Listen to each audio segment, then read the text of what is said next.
తాకట్లో ఉన్న బంగారాన్ని విడిపించలేక వడ్డీల మీద వడ్డీలు కడుతూ ఇబ్బంది పడుతున్నారా? అయితే ఇప్పుడే సంప్రదించండి శివ గోల్డ్ కంపెనీ. మీ నమ్మకానికి మా హామీ శివ గోల్డ్ కంపెనీ. పావురాలు వైరస్ల ప్రవాహకాలు, శ్వాసల బంధ రోగాలకు నిలయాలు.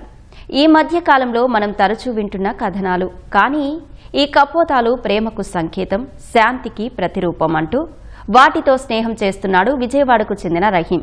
15 ఏళ్ల వయసులో 6 పావురాలతో మొదలైన అతని స్నేహం నేడు 500 పక్షులతో అనుబంధంగా మారింది. పావురాల పెంపకాన్ని వ్యాపారంలా కాకుండా తన జీవితంలో ఓ భాగంగా చేసుకుని వాటికి ఆశ్రయం కల్పిస్తున్నాడు.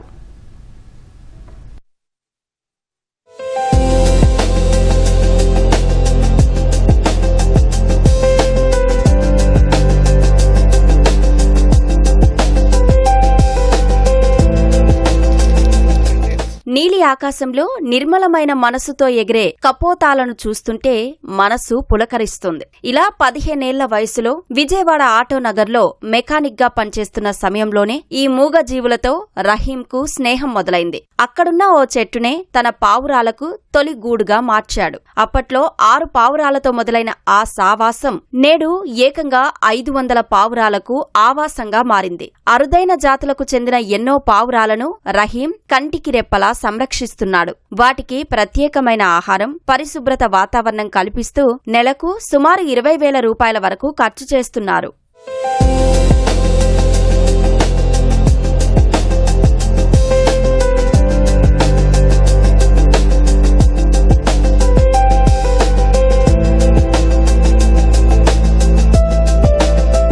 చాలా ఊర్లు వెళ్ళాం. బెంగళూరు వెళ్ళాం, కలకత్తా వెళ్ళాం, బొబ్బిలి, జమ్మలమడుగు, కల్ అనే చాలా ఊర్లు వెళ్ళి చాలా పావురాలు తెచ్చుకున్నాం సార్.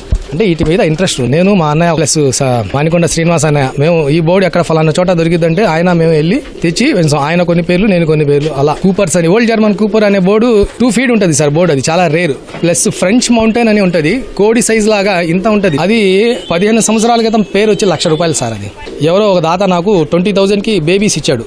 వాటికి 7 సంవత్సరాలు 10 సంవత్సరాలు బ్రతికినాయి, ఇంకా కాలం చెల్లించినాయి.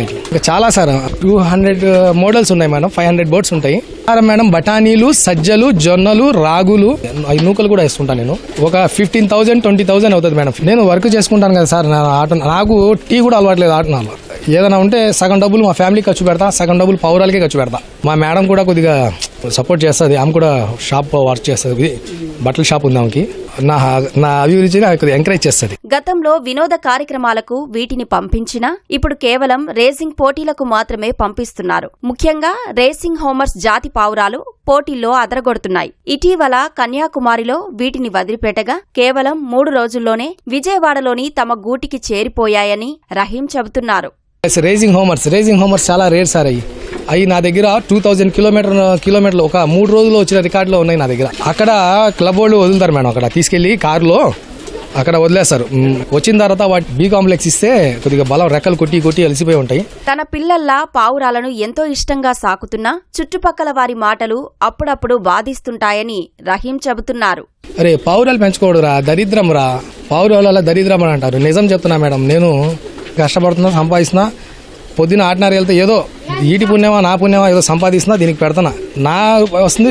అంతేగాని దీనివల్ల దరిద్రం గిరిద్రం ఏముండదు. కానీ ఇరుగు పొరుగు వాళ్ళు ఏమంటారంటే, కొద్దిగా తెలిసిన వాళ్ళు పావురాలు దరిద్రం, పావురాలు పెంచితే మా ఏసీ దగ్గర వస్తే ఏదో వైరస్ వస్తుంది అని అంటారు. ఇది ఫేక్ న్యూస్. ఈ పావురాలు నేను ఎప్పుడైనా టైర్లు కొనడానికి ఒకసారి ఒక్క రోజు బయటకు వెళ్ళాల్సి వస్తుంది. ఒక రోజు వెళ్ళినప్పుడు మా అన్నయ్య గారి పిల్లలు వేస్తారు మేతలు. మళ్ళీ ఆ రోజు కొద్దిగా డల్గా ఉంటాయి. నేను రాగానే పట రెక్కలు కొట్టుకోవడం అది ఉంటాయి.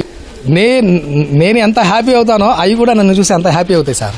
ఈ కపోతాల కోసం తన సమయం, శ్రమ, డబ్బు వెచ్చించడానికి రహీం ఎప్పుడూ వెనకాడని అతని సోదరుడు ప్రశంసిస్తున్నారు. కరోనా కష్టకాలంలో కూడా వాటికి ఏ లోటు రానివ్వలేదని గుర్తు చేస్తున్నారు. అంటే ఇంటి పేరులోనే వచ్చేసింది అతని కబుతరాలు, పావురాల రహీం అని వచ్చింది.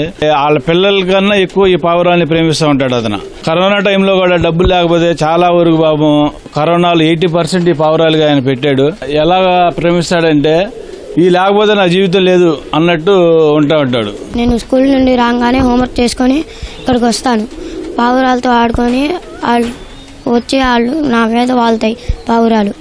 దాంతో నేను హ్యాపీగా ఆడుకుంటా. ఆగస్టు 15కి మేము స్కూల్కి పావురాలు తీసుకెళ్ళి హ్యాపీగా ఆడుకొని స్కూల్లో వదిలేస్తాం పావురం జెండా ఉందండి. మా ఫ్రెండ్స్ కూడా ఆడుకుంటారు పావురాలతో, బాగుండిద్ది అప్పుడు. అంతా వ్యాపారమయమైన ఈ రోజుల్లో లాభాపేక్ష లేకుండా ఇష్టంతో పావురాలను సాకుతున్నారు రహీం. ఇవి పక్షులు మాత్రమే కాదని తన కుటుంబ సభ్యులని నిరూపిస్తున్నారు. ఆదాయం తక్కువైన పావురాల సంక్షేమం పెంపకంలోనే రహీం ఆనందాన్ని వెతుక్కుంటున్నారు. 30 ఏళ్ల క్రితం కేవలం 6 పావురాలతో ప్రారంభమైన ఈ ప్రయాణం ప్రస్తుతం 500కు పైగా పెరిగింది. ఆర్థిక ఇబ్బందులు ఎన్నున్నా కానీ పావురాల సంక్షేమం పెంపకమే ధ్యేయంగా ముందుకు సాగుతున్నారు రహీం. కెమెరామెన్ నరేష్తో వర్షిత, ఈటీవీ న్యూస్, విజయవాడ.